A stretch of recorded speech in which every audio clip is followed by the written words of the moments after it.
First of all, moenie worry hoe ek lyk nie. Ek klim nou net uit die shower uit, maar ek het iets meer te vertel. Kyk gee. Ilana het in 2 dae $400 gemaak. Dis amper R7,000. Dit is iemand se hele maandelikse salaris. Weereens, in 2 dae. Nee, wag vir die scroll. Dis nie al nie. Kyk hier. $600 in 5 dae. 5 dae.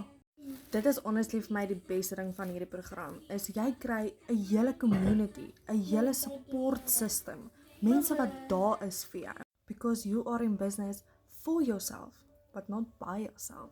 So as jy my nie ken nie, hi, my naam is Jalies en ek is 'n stay-at-home mom van die 2-jarige seentjie. En ek sit by my huis en maak 'n income online waarvan ek 100% profijt kry. Daar's nooit 'n regte tyd om te begin nie. Jy moet net glo in jouself en jy moet besef dat jy het jou vryheid nodig. Jy verdien jou vryheid. So as jy meer info wil hê, sit red in die comments, dan stuur ek vir jou.